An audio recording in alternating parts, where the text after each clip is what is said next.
The Galactic Council chamber hummed with the soft blue glow of holographic displays, each one showing another red zone on the star maps.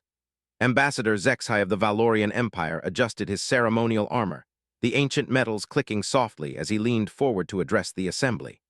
Around the circular chamber, representatives from 47 species sat in various states of agitation, their universal translators creating a low buzz of worried conversations. "The situation has become untenable," Zexai announced, his four arms gesturing toward the central display where the burning reach sector pulsed angry crimson. "The Scorchers have claimed another 3 systems, Kepler 442, Ross 128, and now Wolf 359. Each world stripped bare, their atmospheres ignited, their populations gone." A collective shudder ran through the assembly. The Scorchers were a name that struck fear into every spacefaring civilization. They appeared without warning, their black ships emerging from hyperspace like drops of liquid shadow. No one knew where they came from, what they wanted, or how to negotiate with them. They simply arrived, deployed their atmospheric igniters, and watched worlds burn. Counselor Vrila of the Aquatic Federation raised one of her tentacles. "Our deep space monitoring stations detected their signature 2 days ago. They're moving toward the inner rim territories now, at their current pace." She paused, her gills fluttering with anxiety. "They'll reach our core worlds within 6 cycles. 6 cycles, repeated Elder Thok of the Crystalline Confederacy, his voice resonating through his mineral body. "Not enough time to evacuate, not enough time to mount a proper defense. We've seen what their weapons do to our shields."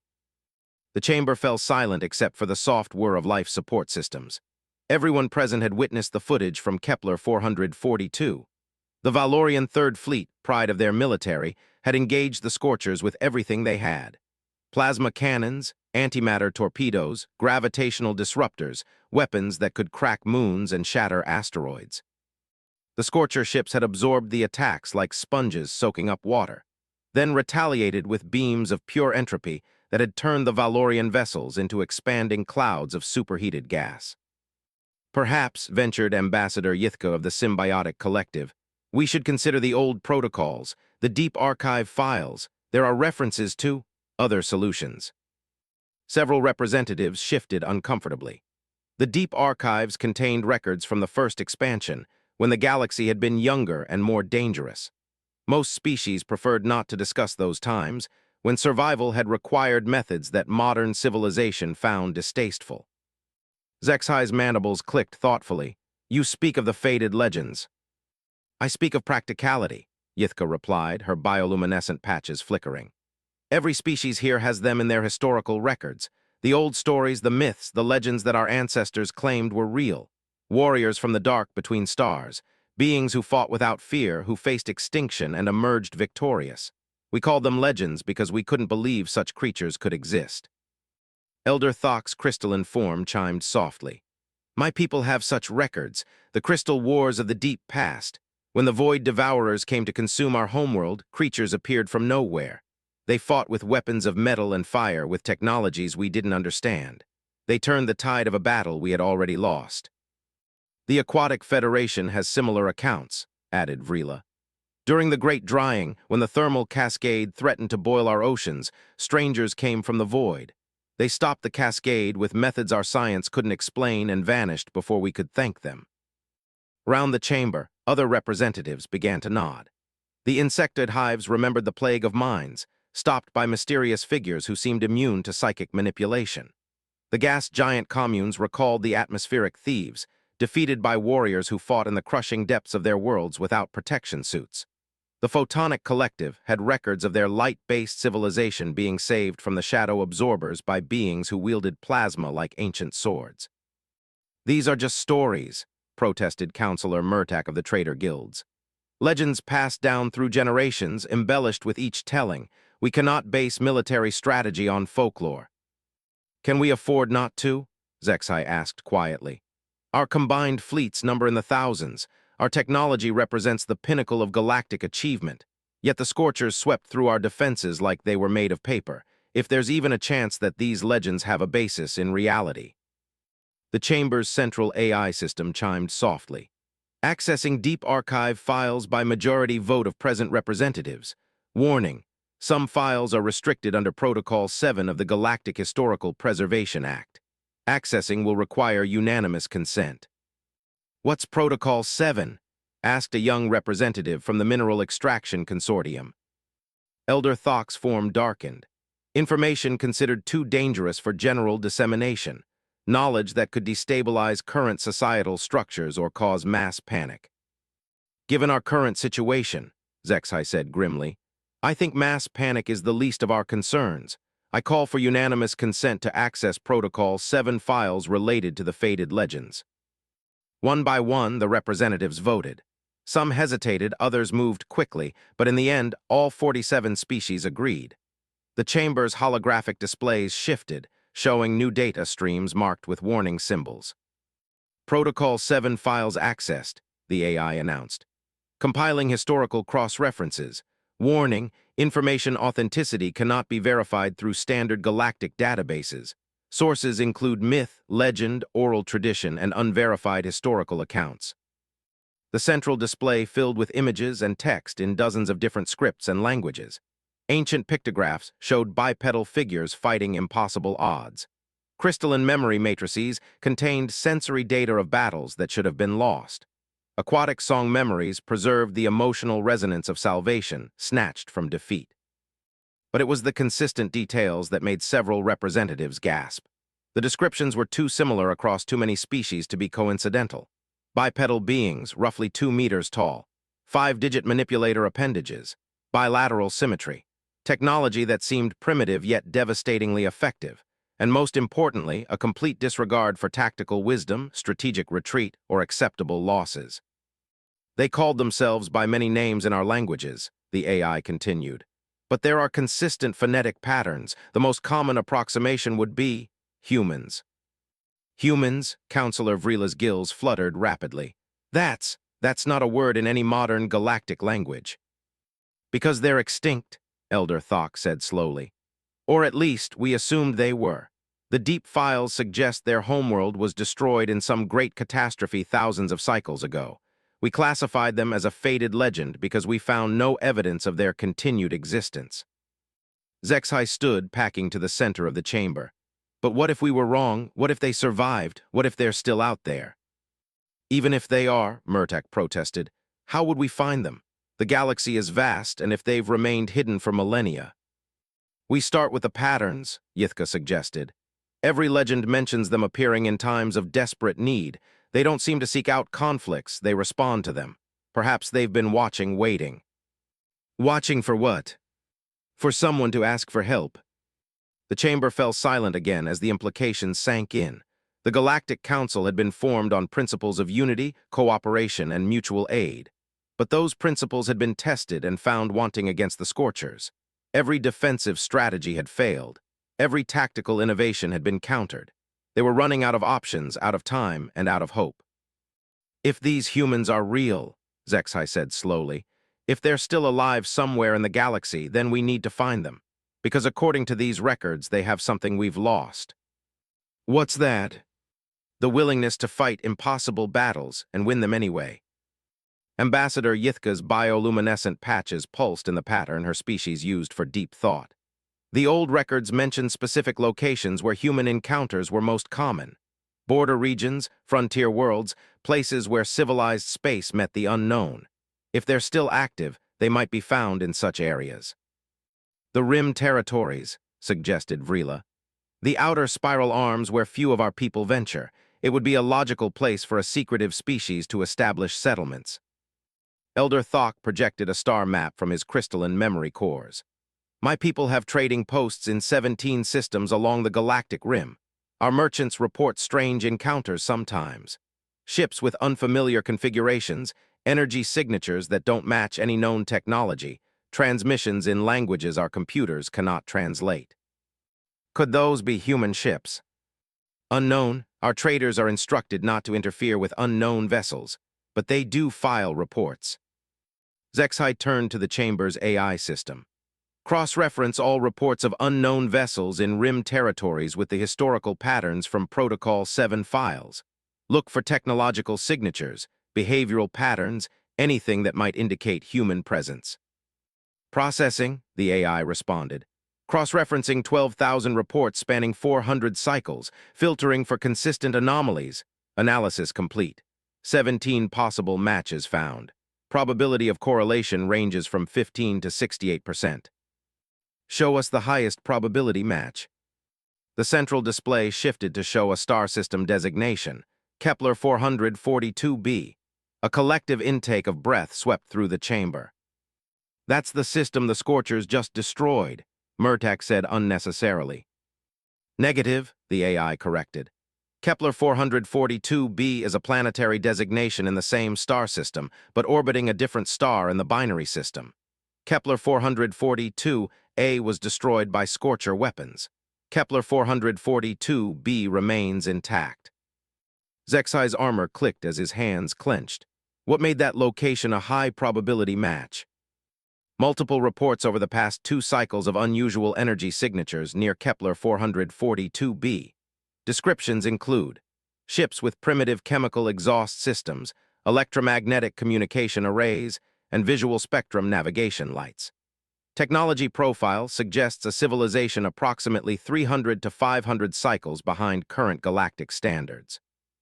Primitive, mused Elder Thok, just as the legends describe.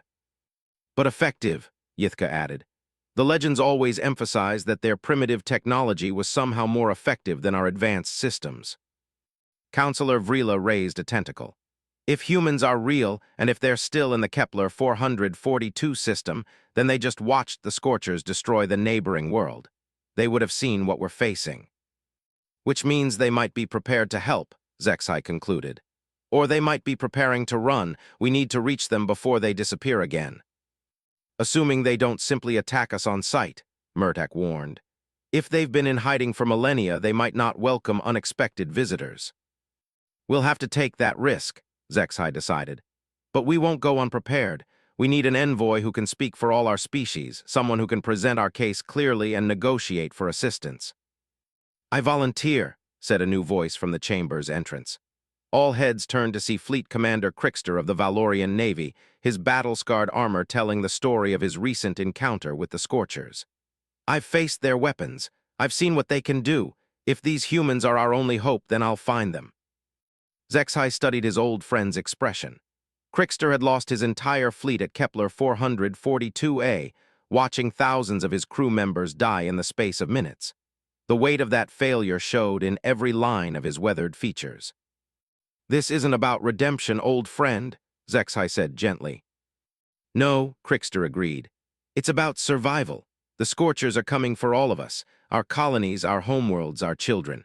If there's a chance that these legendary warriors can stop them, then I'll crawl across broken glass to ask for their help. You won't go alone, Elder Thok announced. My people will provide a ship with the fastest hyperdrive we've ever built, and I'll accompany you personally. As will I, added Vrila. If we're asking for aid from legends, we should show them that all of galactic civilization stands together. One by one, other representatives volunteered members of their species for the mission. Within an hour, they had assembled a diplomatic envoy representing every major galactic civilization. The irony wasn't lost on anyone present. It had taken the threat of extinction to achieve the unity they'd been seeking for generations.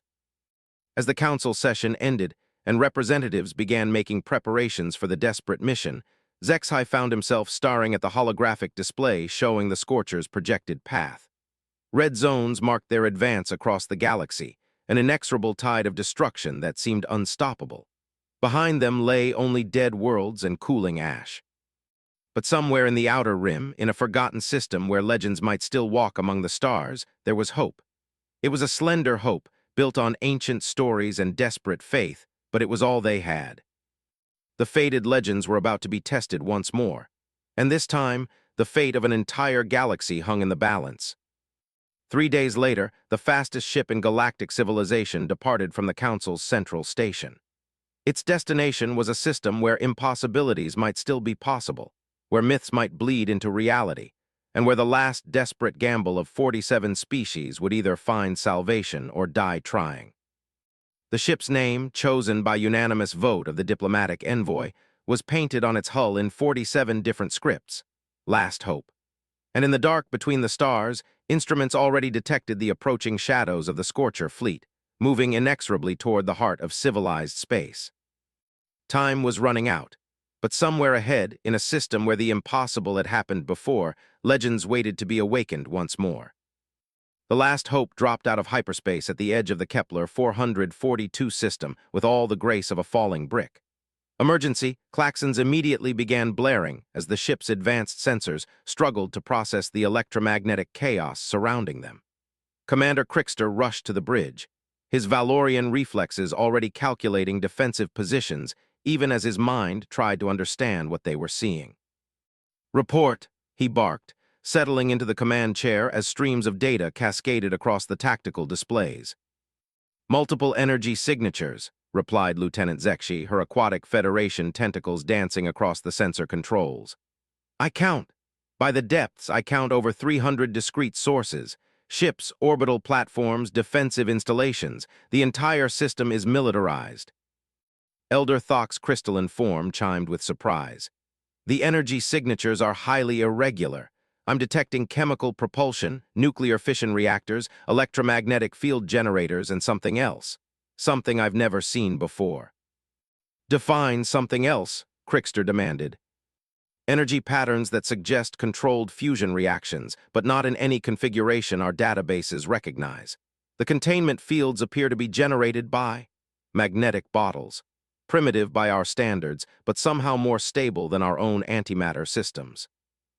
Ambassador Yithka moved to the communications station, her bioluminescent patches flickering with concern. "Commander, we're being scanned. Multiple sources, different scanning methods. Some of them are using techniques that shouldn't work at this range." "Are they targeting us?" "Unknown, but several of the larger installations have rotated to face our position. And I'm detecting massive energy buildups that could be weapon charges." Through the viewports, the Kepler 442 system looked nothing like the empty frontier territory they'd expected to find.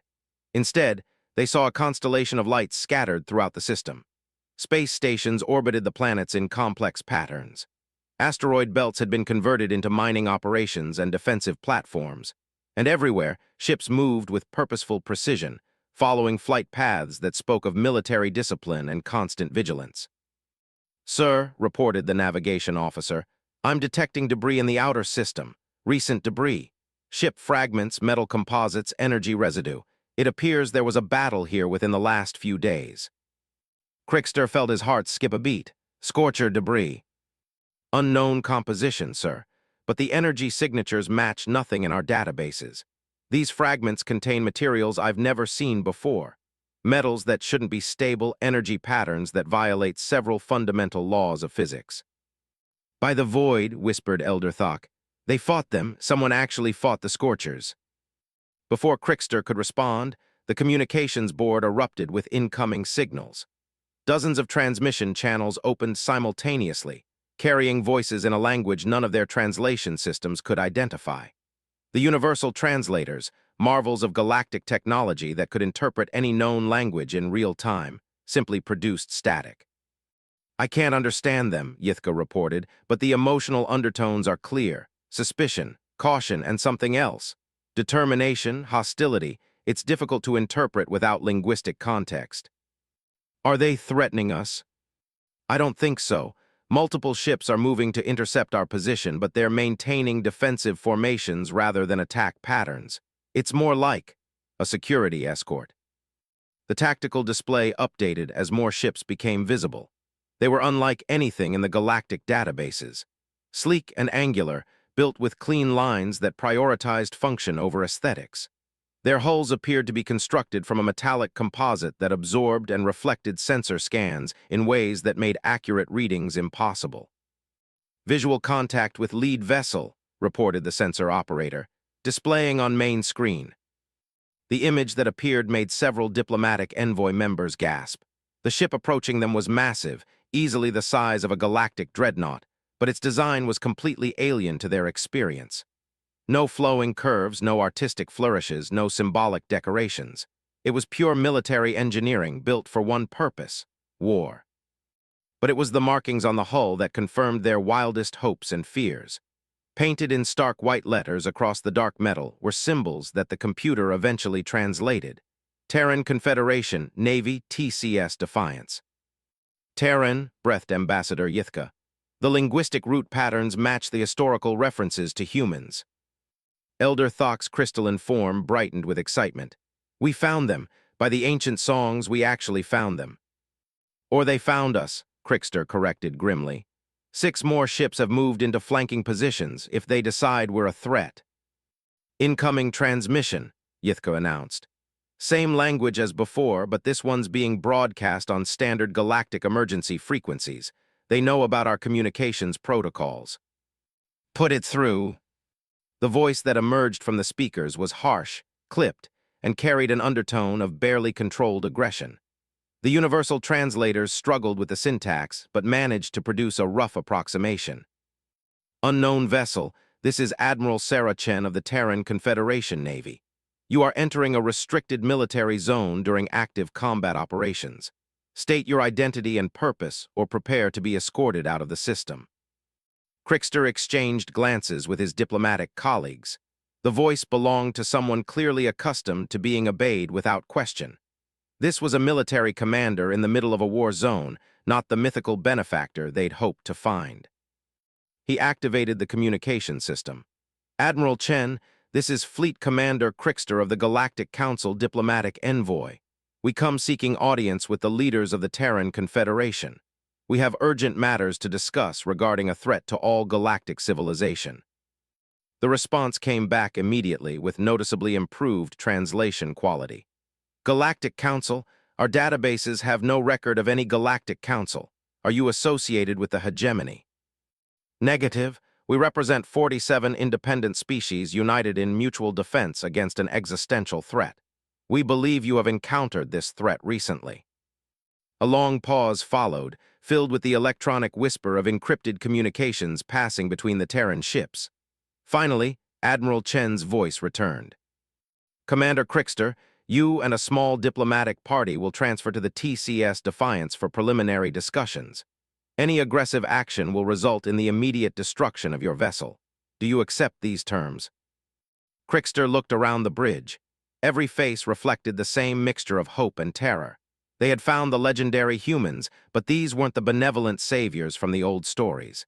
These were warriors in the middle of a war, suspicious of strangers and quick to threaten violence.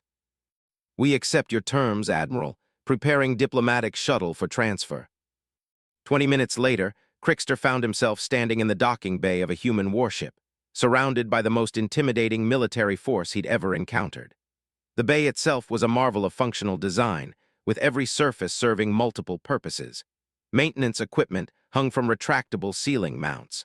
Weapons lockers lined the walls with transparent covers showing rows of firearms that looked disturbingly primitive yet somehow menacing. And everywhere humans moved with crisp efficiency, their attention focused on their duties but their eyes constantly alert. The humans themselves were exactly as the legends described. Bipedal, roughly 2 meters tall with bilateral symmetry and 5-digit hands. But seeing them in person, Crickster understood why the ancient stories had described them as warriors. These beings moved with predatory grace, their posture speaking of confidence backed by capability. Even their casual movements suggested coiled strength ready to explode into action. Commander Crickster? The voice belonged to a human female wearing insignia that marked her as a senior officer. I'm Captain Rodriguez. Admiral Chen is waiting for you in the briefing room. If you and your colleagues would follow me. The diplomatic party followed Captain Rodriguez through corridors that reinforced their impression of functional militarism. No artwork, no decorative elements, no architectural flourishes. Every bulkhead contained access panels for maintenance or emergency equipment. Every junction had weapons lockers and emergency supplies. This wasn't just a warship. It was a fortress designed to keep fighting even when everything else had failed. The briefing room was spartanly furnished with a central holographic display and surrounding seats designed for multiple species. Admiral Chen stood as they entered, and Crickster's warrior instincts immediately cataloged her as a dangerous opponent. She was younger than he'd expected, probably equivalent to middle age by human standards, but her eyes held the weight of command decisions that had cost lives. Be seated, she said without preamble. Let's start with basic information. You claim to represent 47 species. Our long-range sensors detect only empty space where you say galactic civilization exists. Either you're lying or you're from somewhere very far away. Elder Thok activated his translation matrix. Admiral Chen, we come from the galactic core regions, approximately 27,000 light-years from this position. Our civilizations have existed for millennia, but we've only recently become aware that humans had survived the destruction of your homeworld. Something shifted in Admiral Chen's expression. How do you know about Earth? Historical records, Yithka replied. Ancient stories passed down through generations. Our ancestors spoke of human warriors who appeared in times of great need, fighting impossible battles and vanishing when victory was achieved. We thought they were myths until recently. What changed your minds? Crickster leaned forward. The Scorchers. The temperature in the room seemed to drop 10 degrees. Every human present went rigid with attention. Admiral Chen's hand moved reflexively toward something at her belt before stopping. You've encountered them, she said. It wasn't a question. They've destroyed 12 of our worlds in the past 6 cycles. Our combined fleets can't stop them. They absorb our most powerful weapons and retaliate with force that turns starships into plasma. We're losing, Admiral, badly. Admiral Chen was quiet for a long moment, studying the holographic display that showed the Kepler 442 system. How many ships in their fleet? Unknown, we've never seen their full force. They attack with small squadrons of black ships that appear from nowhere, destroy everything in the system, then disappear. Intelligence estimates suggest their total force could be in the hundreds of thousands. Wrong, Admiral Chen said flatly. Their total force is approximately 2.7 million combat vessels plus support craft. They've been probing galactic civilization for the past 2 decades, mapping your defenses, studying your capabilities. What you've seen are reconnaissance forces. The diplomatic envoy exchanged horrified glances. If the attacks that had devastated their fleets were just reconnaissance. How do you know this? Crickster asked. Because we've been fighting them for 23 years, Admiral Chen replied. The main Scorcher fleet found the Terran colonies in 2387. They expected easy prey, a primitive species with chemical rockets and nuclear weapons. Instead, they found something they hadn't counted on. What was that? Admiral Chen's smile was sharp as a blade. They found humans who were really pissed off. She activated the holographic display, showing tactical data from battles that had raged across the outer rim. Ship positions, weapon trajectories, casualty reports, all painting a picture of a war fought with desperate intensity. The Scorchers are used to enemies who fight by rules, she continued. Species that value their own lives, that retreat when losses become unsustainable, that surrender when victory becomes impossible. They've conquered thousands of civilizations using those assumptions. And humans don't follow those rules. Humans wrote different rules. When the Scorchers hit our first colony, Kepler 438b, we had 12,000 civilians and a small defensive force. Standard military doctrine would have been to evacuate the population and preserve forces for a counterattack. Instead, the colonists fought to the death and took 17 Scorcher ships with them using improvised nuclear mines. The holographic display showed the battle. Tiny human ships ramming massive Scorcher vessels. Explosions that consumed everything within 50 kilometers. And at the end, empty space where both fleets had been. That was their first lesson, Admiral Chen said. Humans don't retreat when our families are threatened, we escalate. Escalate how? Elder Thok asked, his crystalline form resonating with curiosity. Every weapon system the Scorchers deployed, we found a way to counter or copy. Every tactic they used, we adapted and improved. Every advantage they thought they had, we turned into a weakness. And every time they raised the stakes, we raised them higher.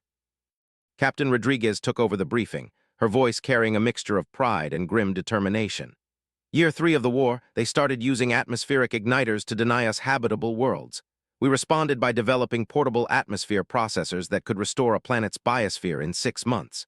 Year 7, they deployed quantum disruptors to collapse our fleet formations. We invented quantum entanglement communications that let our ships coordinate faster than light itself. Year 15, Admiral Chen continued. They brought in their heavy assault fleets with neutron star weapons. We built the Damascus gates, artificial wormholes that could redirect their attacks back at them. Year 20, they tried temporal manipulation to attack our past selves. We developed causality bombs that could unweave their timeline alterations. Crickster felt his worldview shifting. The legends hadn't been exaggerations, they'd been understatements. The humans hadn't just survived 23 years of war with the Scorchers, they'd been winning.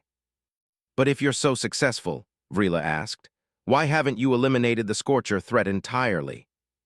Admiral Chen's expression darkened. Because 3 days ago they played their final card. They sent their entire fleet to this system, all 2.7 million ships. They're not probing anymore. They're not testing. This is their all-out assault, designed to wipe out human civilization before we can develop any more unpleasant surprises. The holographic display shifted to show the outer system, where debris fields marked the location of the recent battle. The scale was staggering, millions of wrecked ships scattered across billions of kilometers of space. We stopped their first wave, Admiral Chen continued, but it cost us 60% of our fleet. They're regrouping in the outer system, and we estimate they'll launch their final attack within 72 hours. When they do, they'll throw everything they have at our remaining defenses. Can you stop them? Yithka asked quietly. Admiral Chen was silent for a long moment. Unknown, we have some new weapons systems that haven't been tested in large-scale combat. Theoretical advantages that might tip the balance, but honestly, the odds aren't good. Crickster leaned forward, finally understanding why the humans had seemed so suspicious of their arrival. You think we're here to scavenge the aftermath of your defeat? The thought had occurred to me, Admiral Chen admitted. 47 species suddenly show up during our darkest hour, claiming they need our help against the same enemy. Either you're remarkably bad at timing, or you're planning to wait until we weaken the Scorchers enough for you to finish them off. Neither, Crickster said firmly. We're here because our entire civilization is 3 weeks away from extinction, and according to our legends, humans are the only ones who can save us. Admiral Chen studied him for a long moment. Our legends say something different. They say the galaxy abandoned us when Earth died, that we've been alone in the dark ever since. Why should we help the same civilizations that left us to fend for ourselves? The question hung in the air like a challenge. Around the table, the diplomatic envoy struggled with the realization that their desperate mission might fail not because they couldn't find the legendary humans, but because the humans had no reason to help them. It was Elder Thok who finally broke the silence. Because that's what humans do, he said, his crystalline voice ringing with conviction. Every legend, every story, every historical record describes the same pattern. Humans don't help others because it's profitable or logical or safe. You help because it's right. Admiral Chen's expression was unreadable. Pretty words, Elder Thok, but we've learned some hard truths about what's right and what's necessary. The Scorchers taught us that survival sometimes requires choices that legends don't talk about. Then perhaps, Crickster suggested, it's time to write new legends. The Admiral's smile was as cold as space itself.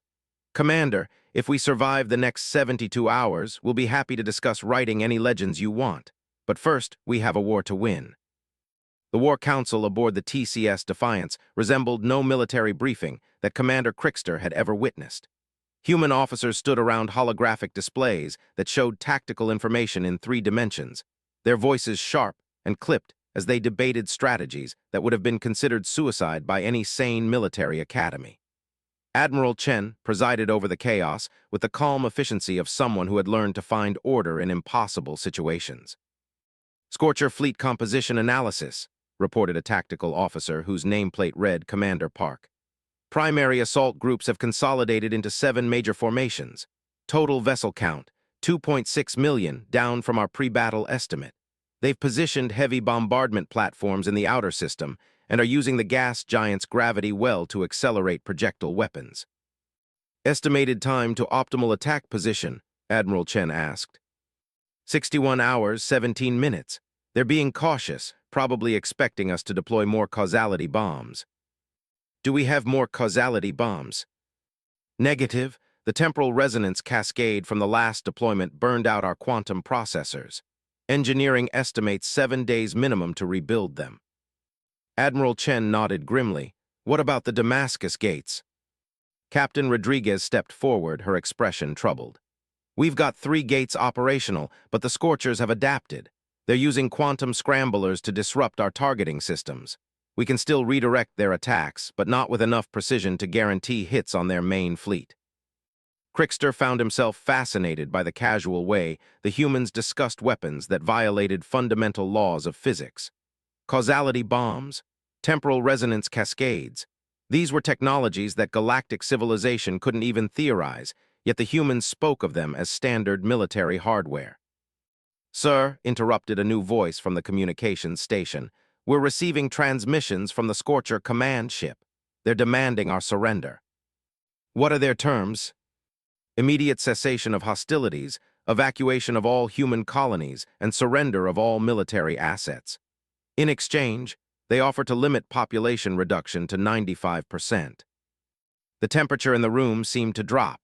Several human officers exchanged glances that spoke of old fury carefully controlled. "Standard response?" asked Captain Rodriguez. "Standard response," Admiral Chen confirmed. The communications officer activated a pre-recorded message.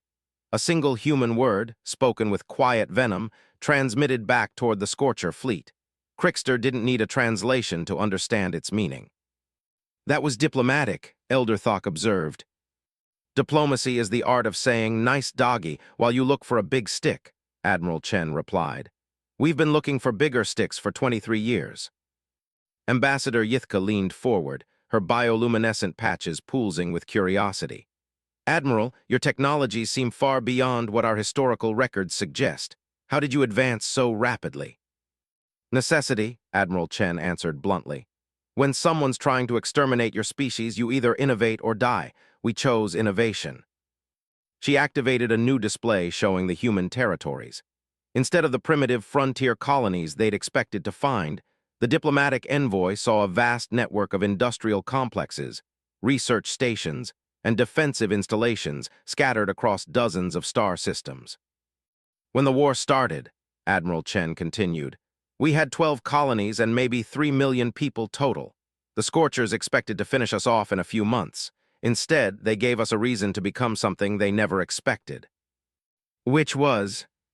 "Dangerous." Captain Rodriguez took over the briefing. "Year 1 of the war, we reverse-engineered captured Scorcher technology.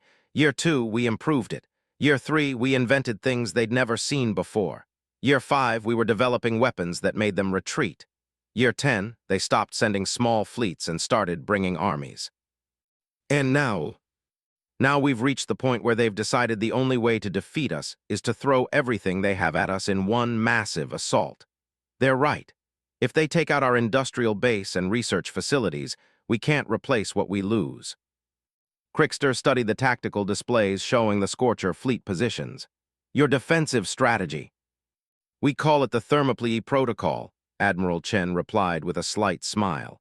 "Ancient reference. We make our stand here in this system, and we make them pay for every meter of space they take." "Thermopylae. Old Earth battle. 300 Spartans held a narrow pass against an army of millions. They all died, but they bought time for their civilization to prepare for war."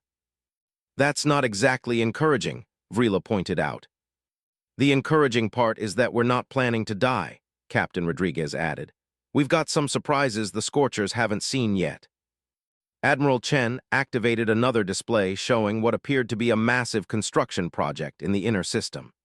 Thousands of ships worked around structures that dwarfed anything in the galactic databases.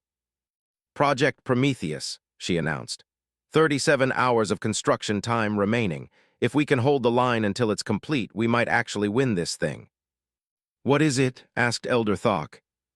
"Something that violates so many laws of physics that our scientists aren't sure it should work at all. But then again, that describes half our weapons." Before anyone could ask for clarification, alarms began blaring throughout the ship. The tactical displays immediately shifted to show new contacts at the edge of the system. "Scorcher Advance Scouts," reported Commander Park. 18 ships moving toward our outer perimeter. They're probably testing our response capabilities. "Deploy screening forces, standard engagement protocols." Through the briefing room's viewports, the envoy watched as human ships moved to intercept the Scorcher scouts. What followed was unlike any space battle they'd ever witnessed. Instead of the careful, long-range engagements favored by galactic militaries, the humans charged straight at their enemies with weapons blazing. "They're using kinetic rounds," Elder Thok observed with amazement. "Simple metal projectiles accelerated to relativistic speeds." "Sometimes the old ways work best," Admiral Chen noted. "The Scorchers spent decades developing defenses against energy weapons, quantum disruptors, and antimatter torpedoes. They're still trying to figure out how to stop a chunk of depleted uranium moving at 90% of light speed." The battle was brief and decisive.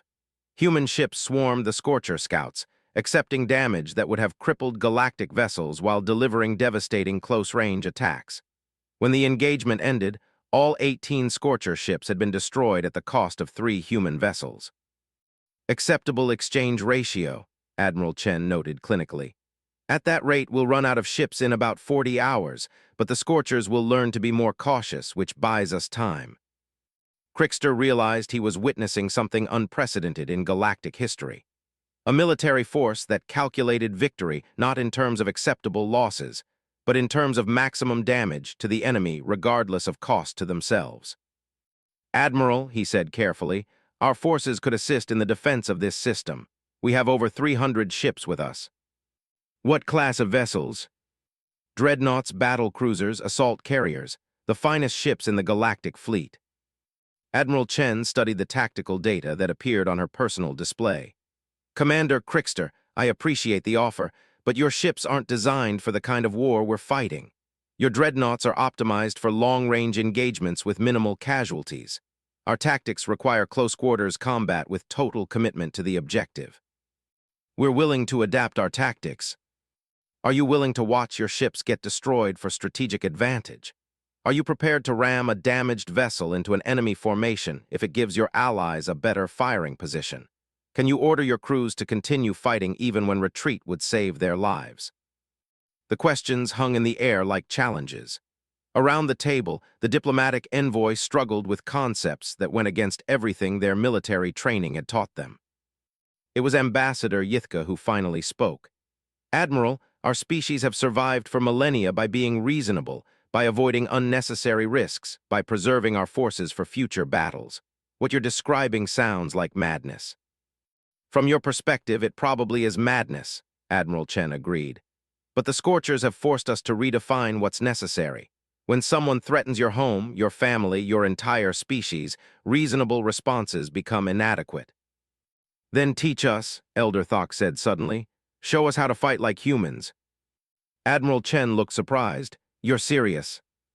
"Our people are dying," Elder Thok replied, his crystalline form resonating with determination. "Our worlds are burning. If human tactics can save them, then we'll learn human tactics." "It's not just about tactics," Captain Rodriguez warned. "It's about mindset. Humans fight differently because we think differently. We don't just defend territory or preserve resources. We fight for concepts that can't be measured or quantified." "Such as?" "Spite," Admiral Chen said bluntly. "Pure, bloody-minded spite. The Scorchers made the mistake of making this personal. Every world they've burned, every civilian they've killed, every time they've demanded our surrender. It just makes us more determined to make them regret ever hearing of humanity." She activated a new display showing the debris field from the recent battle. 3 days ago, we lost 60% of our fleet stopping their first assault. By every reasonable military assessment, we should surrender now and hope they honor their terms. Instead, we're building weapons that shouldn't exist and planning attacks that can't possibly work, because the alternative is letting them win. "And if you fail, then we'll make sure they remember us. Every Scorcher ship we destroy, every tactic we force them to adapt to, every innovation they have to counter. It all becomes data that other species can use to fight them. We may not save ourselves, but we'll make it possible for someone else to succeed." Crickster felt something shift in his understanding of warfare and strategy. The humans weren't fighting to win. They were fighting to ensure that their enemies couldn't win either. It was a form of warfare that transcended individual survival and entered the realm of species-level determination. "Admiral," he said slowly, "what would you need from our forces to give you the best chance of success?" "Honestly, stay out of our way and be ready to run when this goes bad. Your ships and crews are valuable resources. Don't waste them on a battle you're not equipped to fight. That's not an acceptable answer, Elder Thok stated firmly. We came here seeking help from legends. If we leave without offering help in return, we'll have proven ourselves unworthy of salvation. Admiral Chen studied the Elder's crystalline form. You really want to help? Yes. Then give us your manufacturing capabilities. We need raw materials, industrial capacity, and construction crews. Help us finish Project Prometheus in time, and we might actually survive this. What exactly are you building? Admiral Chen's smile was sharp and cold. Something that will remind the Scorchers why it's a bad idea to threaten humanity. The next 18 hours passed in a blur of frantic activity. Human engineers swarmed over the galactic ships, installing new weapon systems and modifying tactical computers. Alien crews worked alongside human construction teams, building components for Project Prometheus according to specifications that seemed to violate basic engineering principles. Crickster found himself working directly with Captain Rodriguez, coordinating supply runs and resource allocation. The experience was both exhausting and exhilarating. The humans worked with an intensity that bordered on mania, pushing themselves and their equipment far beyond safe operational limits. How do you maintain this pace? He asked during a brief rest break. Practice, Captain Rodriguez replied, gulping down a stimulant drink that would have killed most galactic species. 23 years of war teaches you that there's always something more urgent than sleep. Through the observation windows, Project Prometheus had begun to take recognizable shape. It appeared to be some kind of massive weapon system, built into the framework of an artificial moon. Energy conduits the size of subway tunnels ran across its surface, feeding power to devices that made the ship's sensors give up and display error messages. What does it do? Crickster asked. Ever hear of the concept of mutually assured destruction?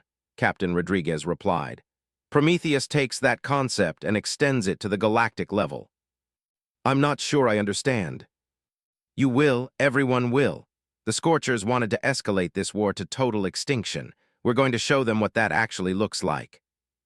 As the countdown to the Scorcher assault continued, Crickster began to understand that he wasn't just witnessing a battle. He was witnessing the moment when humanity would either transcend its limitations or destroy everything in the process. The legends had never mentioned that part.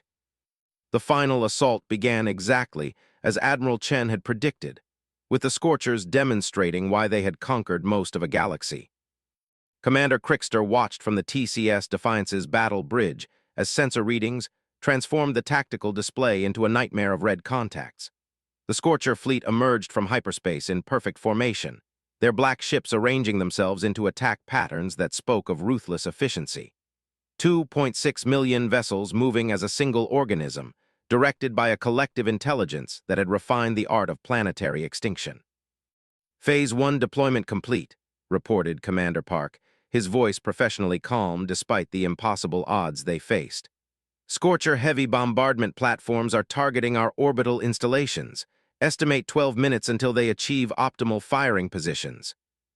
Admiral Chen stood at the center of the bridge, her eyes fixed on the holographic display showing Project Prometheus. The massive weapon system was still under construction, its energy readings fluctuating as human and alien engineers pushed the laws of physics to their breaking point. Prometheus completion status, she asked without turning from the display. 87%, Captain Rodriguez replied from the engineering station. We need another 40 minutes minimum. We don't have 40 minutes. The outer defense ring will collapse in 30. Through the viewports, the first exchange of fire had already begun.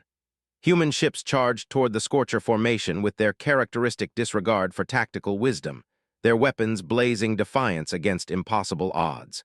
The Scorcher response was methodical and devastating, precise energy beams that turned attacking vessels into expanding clouds of superheated plasma. Sir, called the communications officer, Admiral Wu is requesting permission to implement the Broken Arrow Protocol. Admiral Chen's jaw tightened. Negative, we save that for the final phase. Crickster found himself studying the human command structure with fascination and growing horror. These weren't the benevolent saviors from the old legends. These were warriors who had stared into the abyss of extinction and decided to stare back harder. Every order carried implications of sacrifice that made his military training recoil in shock. "Admiral," Elder Thock's crystalline voice chimed from the diplomatic observation area, "our industrial ships report readiness to assist with Prometheus construction. We can add 300 construction platforms to the project." "Do it," Admiral Chen replied without hesitation. "And thank you, Elder. Your people have already done more than we had any right to expect." The next phase of the battle unfolded with clockwork precision. Scorcher assault groups penetrated the outer defense perimeter, their ships shrugging off weapons fire that should have vaporized them. Human commanders responded with tactics that defied conventional military wisdom: ramming attacks, proximity nuclear detonations, and suicidal close-range engagements that traded ships for tactical advantage. "Outer ring compromised," Commander Park reported. "Admiral Torres reports successful completion of the Vanguard Gambit, estimate 60% casualties among participating units." "Acceptable," Admiral Chen stated clinically. "Did they achieve the secondary objective?" "Confirmed. Scorcher formation integrity has been disrupted. They're being forced to adapt to unpredictable human tactics." Ambassador Yithka moved closer to the tactical display, her bioluminescent patches flickering with distress. "Admiral, I'm reading massive civilian evacuations from the inner colonies. Are you evacuating your population?" "Negative," Admiral Chen replied. "We're moving them to secure positions for the final phase of the defense." "What's the final phase?" Admiral Chen's smile was cold as vacuum, something the Scorchers won't expect because no sane species would attempt it. The battle entered its most desperate phase as Scorcher heavy units reached engagement range of the inner system. These were ships the size of small moons, their hulls bristling with weapons that could crack planets. Against them, the human fleet looked like gnats attacking giants. But the gnats had learned to bite. "Damascus Gate 3 is operational," reported the weapons officer, "targeting Scorcher Dreadnought Formation 7. Fire!" The artificial wormhole opened directly beneath the Scorcher heavy units, redirecting their own bombardment back toward their formation. The resulting explosion lit up the star system like a miniature supernova, consuming dozens of enemy ships in a cascade of their own destructive power. "Direct hit," Commander Park announced with satisfaction. "Scorcher Formation 7 is no longer combat effective." But for every Scorcher formation they destroyed, 2 more took its place. The enemy fleet was simply too large, too well-coordinated, too overwhelming for conventional defense. As the hours passed, the human defensive lines contracted steadily toward the inner system. "Sir," Captain Rodriguez called from her station, "Admiral Park reports successful implementation of the Thermopylae maneuver. The middle defense ring is sealed." "Casualties?" 70%, but they've bought us another 40 minutes. Crickster watched the tactical display with growing amazement and horror. The humans were fighting a battle of attrition where they were outnumbered 3,000 to 1, yet somehow they were winning individual engagements through sheer tactical audacity and complete disregard for personal survival. "Admiral," he said carefully, "your forces are taking horrific casualties. Are you certain this strategy is sustainable?" "Commander," Admiral Chen replied without looking away from the display, "sustainability is a luxury we can't afford. The Scorchers are expecting us to fight like every other species they've conquered, carefully, defensively, preserving forces for a retreat that will never come. Instead, we're fighting like humans." "Which means?" "Like cornered animals with nuclear weapons." The breakthrough came when the Scorcher command structure finally adapted to human tactics. Instead of responding to unexpected maneuvers with confusion, they began to anticipate them. Their formations tightened, their responses became more coordinated, and suddenly the human advantage in tactical surprise began to evaporate. "Sir," Commander Park's voice carried a note of concern for the first time. "Scorcher fleet composition is changing. They're implementing new formation patterns that counter our Damascus Gate targeting." "They're learning," Admiral Chen observed grimly, "faster than we anticipated."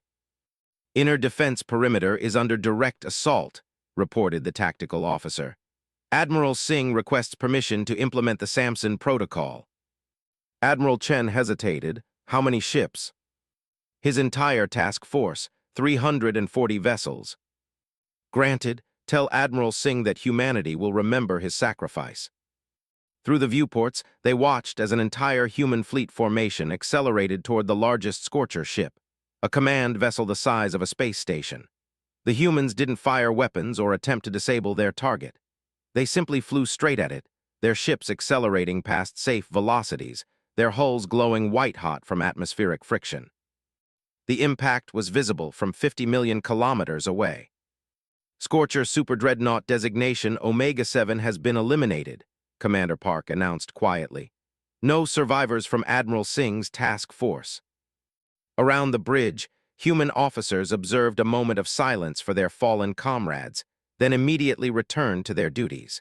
There was no time for grief in the middle of a battle for species survival. Prometheus status report, Admiral Chen demanded. 96% complete, Captain Rodriguez replied. But sir, we're detecting quantum fluctuations in the primary containment field. The system may not be stable enough for full activation. Define may not be stable. If the containment field fails during activation, the resulting explosion could sterilize this entire star system, including the Scorcher fleet. Yes, sir. Admiral Chen nodded grimly. Then we proceed as planned. If we're going to die, we'll make sure they die with us. Elder Thok's crystalline form brightened with sudden understanding. Admiral, you're not building a weapon. You're building a doomsday device. Elder, we've been building doomsday devices for 23 years. This one's just bigger than the others. But the risk is acceptable, Admiral Chen cut him off. The Scorchers have made it clear that they intend to exterminate humanity regardless of our actions. They've given us a choice between certain death and probable death. We choose probable death with maximum damage to the enemy. The final phase of the battle began when the last human defensive line was breached. Scorcher ships poured into the inner system like a black tide, their weapons targeting everything from military installations to civilian evacuation centers. They weren't just seeking victory, they were implementing total extinction. All defensive positions compromised, Commander Park reported. Enemy forces are moving to bombardment range of Prometheus. Time to completion. 18 minutes. Time until enemy weapons lock on target. 4 minutes. Admiral Chen activated the fleet-wide communication system. All human vessels, this is Admiral Chen. Execute Protocol Omega. Repeat, execute Protocol Omega. Across the system, the remaining human ships began moving toward the Scorcher fleet with their reactors pushed beyond safe limits. No evasive maneuvers, no complex tactics, just a direct charge toward the enemy with every weapon blazing. What's Protocol Omega? Crickster asked. Last stand, Captain Rodriguez replied. Every ship, every weapon, every soldier, all committed to buying Prometheus the time it needs to activate.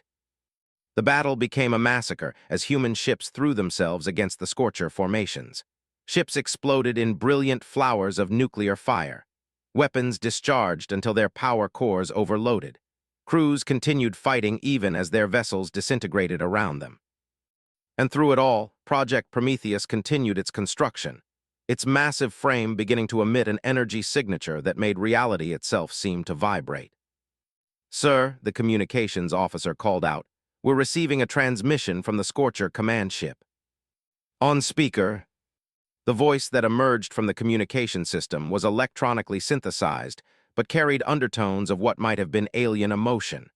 When translated, the message was simple. Humans, cessation of hostilities, negotiation possible, terms can be discussed. For the first time since the battle began, Admiral Chen smiled. Now they want to negotiate. Are you going to accept? Ambassador Yithka asked. Admiral Chen's smile became predatory. No, we're going to show them what humans do to enemies who threaten our families. She activated the Prometheus firing sequence, and the laws of physics began to scream. Project Prometheus activated with a sound that shouldn't have been possible in the vacuum of space. A deep, resonant hum that seemed to vibrate through the hulls of every ship in the system. Commander Crickster felt it in his bones, in his teeth, in the very core of his being as reality itself began to bend around the massive human construct. Energy readings are off the scale, reported Elder Thok, his crystalline form flickering with patterns that indicated extreme distress. This device is manipulating fundamental forces I don't even have names for. Admiral Chen stood at the center of the Defiance's bridge, her eyes fixed on the tactical display showing Prometheus's activation sequence. Around her, human officers worked with the calm efficiency of people who had accepted that they were about to die and were determined to take their enemies with them. Prometheus primary systems online, Captain Rodriguez announced, her voice carrying a mixture of awe and terror. Sir, the quantum resonance readings suggest this weapon operates on principles that shouldn't exist. Will it work? Admiral Chen asked. Unknown.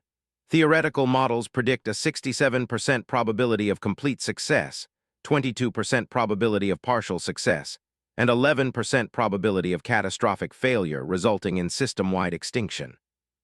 Define catastrophic failure.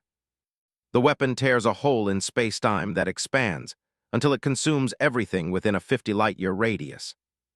Admiral Chen nodded as if they were discussing weather patterns. Acceptable odds, initiate firing sequence. Through the viewports, Prometheus began to glow with an energy that hurt to look at directly. The massive construct, built in desperate haste from human innovation and alien resources, was drawing power from sources that violated everything the Galactic Council thought they knew about physics. Artificial black holes spun in contained magnetic bottles. Quantum computers calculated probabilities that existed in 17 different dimensions simultaneously.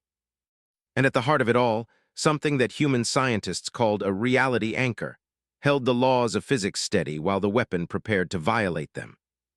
The Scorcher fleet response was immediate and overwhelming. Every ship in their massive formation turned toward Prometheus, their weapons charging with the distinctive whine of entropy cannons. They had finally recognized the threat the humans posed and were preparing to eliminate it with prejudice. Enemy fleet converging on Prometheus, Commander Park reported. Time to weapons range, 90 seconds. Time to firing sequence completion, 4 minutes and 30 seconds. All remaining human vessels, this is Admiral Chen. Implement Broken Arrow Protocol immediately. I repeat, Broken Arrow Protocol is now active. Crickster had learned enough about human military doctrine to know that Broken Arrow was their final, most desperate tactic. Across the system, every human ship began accelerating toward the Scorcher formation with their reactors pushed past critical limits. These weren't suicide attacks. They were exercises in mutually assured destruction, designed to inflict maximum damage regardless of the cost to themselves. Admiral, Ambassador Yithka's bioluminescent patches pulsed with urgent concern. Our ships are requesting permission to assist in the final assault. Negative, Admiral Chen replied firmly. Your people aren't trained for this kind of warfare.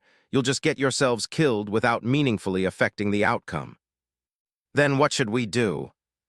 Admiral Chen turned to face the diplomatic envoy, and for a moment her expression softened slightly. Document everything. If this goes wrong, if we fail, then someone needs to tell the galaxy what happened here. Your species need to know that the Scorchers can be fought, that they can be hurt, that they're not invincible. And if you succeed, then you can tell them that humans keep their promises, even when those promises are 23 years overdue. The space battle raging around Prometheus had transcended conventional warfare and entered the realm of physics-defying chaos. Human ships moved in coordinated waves, their attacks timed to penetrate Scorcher defensive formations at precisely calculated intervals. The enemy responded with disciplined volleys that turned entire squadrons into expanding clouds of plasma. But for every human ship destroyed, the survivors pressed closer to their objectives. And their objectives weren't the Scorcher vessels. They were the space between the vessels, the tactical positions that would force the enemy to redirect their attacks away from Prometheus. Tactical assessment, Admiral Chen demanded as explosions lit up the viewports like deadly fireworks. We're losing ships faster than projected, Commander Park replied, but Admiral Zhao's task force has successfully penetrated the Scorcher defensive perimeter. The enemy is being forced to divide their attention between our attack and their assault on Prometheus. Time gained, approximately 90 seconds. Make them count. The Prometheus weapon continued its charging sequence, its energy signature growing stronger with each passing second. The construct had begun to affect local space-time, creating gravitational anomalies that pulled debris and gas into spiraling patterns around its massive frame. Even the light from nearby stars seemed to bend as it passed through the weapon's influence. "Sir," the communications officer announced, "we're receiving multiple transmissions from the Scorcher fleet. They're offering terms for immediate ceasefire." "What terms?" "Complete withdrawal from human space, non-aggression pacts, territorial concessions. They're offering everything except survival for their own species."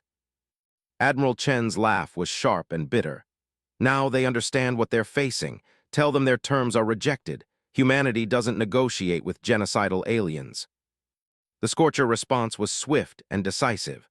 Their remaining ships abandoned all other targets and concentrated their fire on Prometheus itself. Entropy cannons, quantum disruptors, and weapons that existed in 11 dimensions simultaneously focused their destructive power on the human superweapon. But Prometheus had been designed by beings who expected to face impossible attacks. Its defensive systems activated in sequence: gravitational shields that bent incoming energy around the construct, temporal barriers that slowed enemy projectiles to manageable velocities, and quantum scramblers that caused sophisticated weapons to forget what they were supposed to destroy. "Prometheus' defensive systems are holding," Captain Rodriguez reported with amazement. "But they're taking massive damage. We're reading cascade failures in 17 secondary systems and total failure in the port-side temporal stabilizer." "Will the weapon fire?" "Unknown. The targeting computer is having difficulty calculating solutions for targets that exist in multiple dimensions simultaneously, and the quantum resonance chamber is showing stress fractures that could lead to containment failure." "Time to firing sequence completion. 2 minutes and 40 seconds. Through the tactical display, they watched as the last major human fleet formation threw itself against the Scorcher lines. Admiral Martinez led 300 ships in a final charge that penetrated to within 50,000 kilometers of the enemy command vessel before being overwhelmed by concentrated fire. The sacrifice bought them 30 additional seconds. "Sir," Elder Thock's crystalline voice carried notes of genuine awe, "I'm detecting energy readings from Prometheus that suggest your weapon is about to achieve something unprecedented. The quantum harmonics indicate that you're not just building a weapon, you're building a reality-editing device." "Explain," Admiral Chen demanded. "The energy patterns suggest that Prometheus will selectively edit the laws of physics within a targeted area, not just destroying matter and energy, but actually removing the mathematical constants that allow them to exist in the first place." Ambassador Yithka stared at the readings with growing horror. "You're going to unmake them, literally erase them from existence." "The Scorchers wanted to escalate to species extinction," Admiral Chen replied coldly. "We're giving them what they asked for." The final seconds of the charging sequence passed in relative silence as both fleets paused to watch the impossible energies building around Prometheus. The human superweapon had become a miniature star, its surface blazing with forces that made nearby space itself glow with induced radiation. "Targeting solution achieved," Captain Rodriguez announced. "Prometheus is locked onto the Scorcher command fleet, firing sequence ready for final authorization." Admiral Chen reached for the authorization key that would unleash humanity's ultimate weapon. Around her, the bridge crew watched with expressions that mixed determination, terror, and grim satisfaction. They had fought for 23 years against impossible odds. They had lost worlds, fleets, and millions of their people. But in the end, they had built something that could end the threat forever. "For Earth," Admiral Chen said quietly, inserting the authorization key. "For every world they burned, for every child they murdered, for every time they demanded our surrender." She turned the key. Prometheus fired. The weapon's beam wasn't visible in conventional light. It existed in dimensions that biological eyes couldn't perceive. But its effects were immediately apparent as reality itself began to unravel in the target area. Scorcher ships simply ceased to exist, not destroyed, but edited out of the universe's equation. The space they had occupied became empty not just of matter and energy, but of the possibility that matter and energy had ever existed there. The effect spread through the Scorcher fleet like a virus, consuming everything it touched.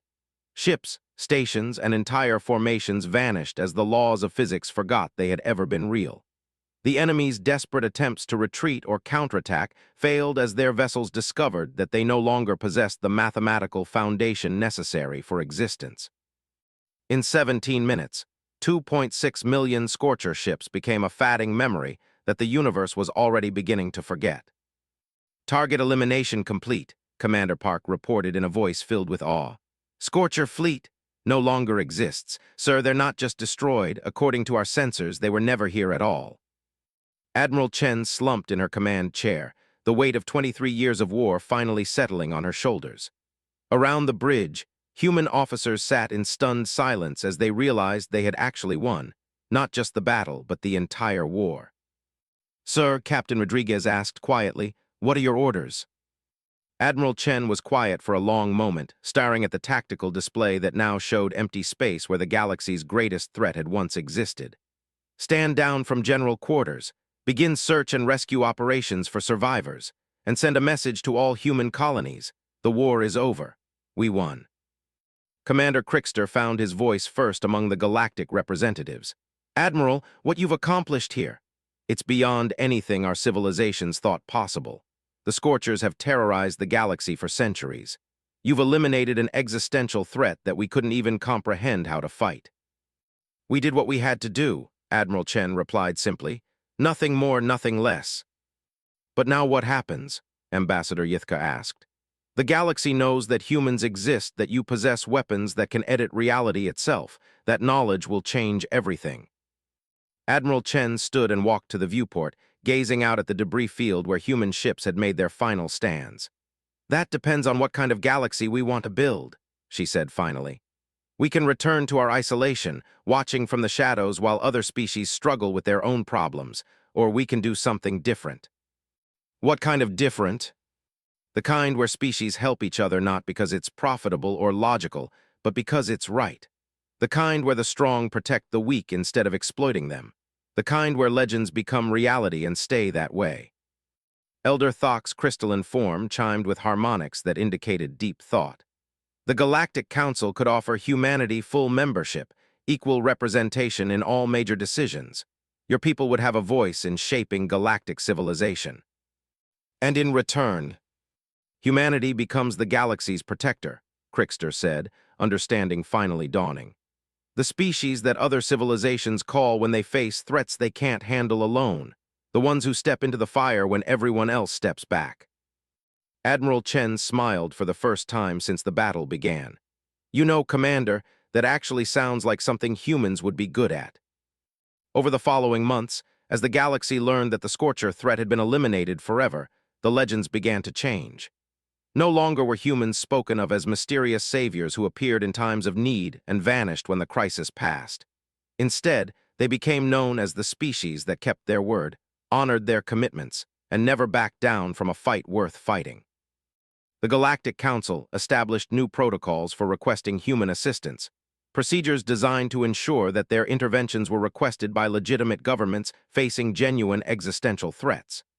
Humanity, for their part, began sharing selected technologies with allied species, not the reality-editing weapons that had ended the Scorcher threat, but defensive systems and industrial processes that could help other civilizations protect themselves. And in the archives of every species, new legends began to take shape. Stories of the day when faded myths became living reality, when humanity stepped straight into the fire and emerged victorious. Stories that children would hear for generations, tales of what was possible when courage met technology and determination met duty. The Terrans had indeed stepped straight into the fire, and in doing so, they had lit a beacon that would shine across the galaxy for millennia to come.